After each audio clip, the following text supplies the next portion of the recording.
Pour le groupe MoDem, Madame Blandine Brocard. Merci Madame la Présidente. Monsieur le rapporteur, mes chers collègues, la procédure des parrainages constitue une étape décisive dans la détermination des candidats à l'élection présidentielle. Et effectivement, je dois reconnaître ici que votre texte nous a interpellés. Si nous partageons pleinement avec vous l'ambition et la volonté de donner aux Français tous les moyens de participer à la vie démocratique de notre pays, nous ne pensons pas que l'instauration d'un parrainage citoyen aura des conséquences significatives ni sur la participation de nos compatriotes à la vie démocratique, ni sur l'offre politique à l'occasion de l'élection présidentielle. Alors bien sûr, on ne peut pas nier que la procédure actuelle de parrainage par des élus comporte certaines imperfections. Mais rappelons-nous les conditions de sa mise en place pour bien comprendre le mécanisme qui est à l'œuvre aujourd'hui.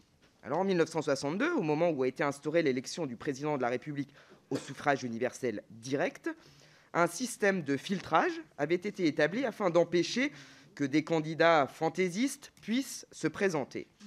Cela aurait immanquablement eu pour effet de discréditer et l'élection présidentielle, et ses résultats, et l'autorité du président élu.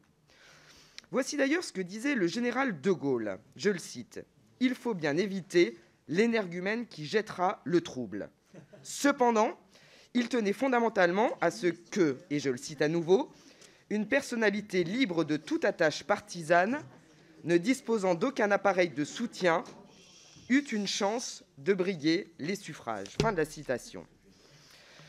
La procédure qui existe actuellement le permet donc, mais comme je le disais il y a quelques instants, elle comporte en effet un certain nombre d'imperfections, dont la principale est peut-être la suivante.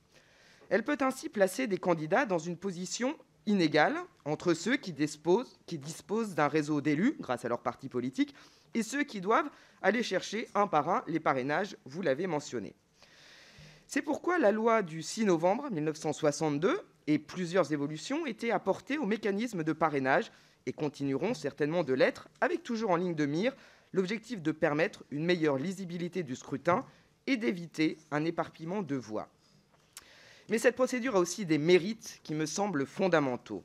En effet, en confiant la responsabilité des parrainages à des citoyens occupant des fonctions électives, cette procédure permet de mettre en place un filtre efficace sans remettre en cause le principe du suffrage universel direct. Elle permet donc de concilier clarté du scrutin et diversité de l'offre politique.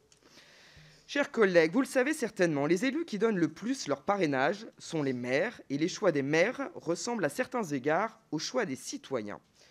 Une étude de 2017 montre qu'ils choisissent leurs candidats sur la base des mêmes critères que ceux qu'utilisent leurs électeurs pour effectuer leur choix de vote, et cela est d'autant plus vrai pour les maires des communes rurales. Ces maires ruraux, qui n'ont pas d'étiquette politique, sont les principaux responsables de l'existence d'un grand nombre de candidatures. Cette même étude de 2017 démontre ainsi, par exemple, que sans eux, il n'y aurait eu que 4 candidats à l'élection présidentielle de 2017. Emmanuel Macron, François Fillon, Jean-Luc Mélenchon et Benoît Hamon. Et au final, les candidats qui doivent leur présence à l'élection présidentielle aux maires ruraux obtiennent au premier tour la faveur de presque un tiers de l'électorat. De plus, l'absence d'une procédure de parrainage citoyen serait compensée par le nombre très important de communes rurales dans notre pays. Aujourd'hui, les fusions de communes et le développement des intercommunalités ne réduisent pas le nombre d'élus et bien au contraire. Cela conforte le système de parrainage qui prévaut aujourd'hui. Pour nous, ce système garde toute sa légitimité, en dépit de certaines critiques et velléités de changement comme celui qui nous est proposé ici. Monsieur le rapporteur, votre procédure de parrainage citoyen a en effet déjà été envisagée par le passé. Vous avez évoqué le rapport de M. Jospin, sans jamais aboutir, tout simplement parce qu'elle n'apporte pas d'amélioration à celle aujourd'hui en vigueur. Le système actuel permet aux Français d'avoir un vrai débat, pluraliste et de qualité. Il ne limite pas de manière disproportionnée le nombre de candidats, mais évite d'avoir des candidats qui seraient uniquement guidés par des fins de promotion personnelle. Ce filtre est efficace et équilibré. Il élimine les candidatures sans fondement. Le groupe démocrate et démocrate apparenté ne voit pas la plus-value apportée par le système de parrainage citoyen. Nous croyons dans le dispositif qui existe actuellement, même s'il reste perfectible. C'est la raison pour laquelle nous voterons contre votre proposition de loi. Je vous remercie. Merci beaucoup.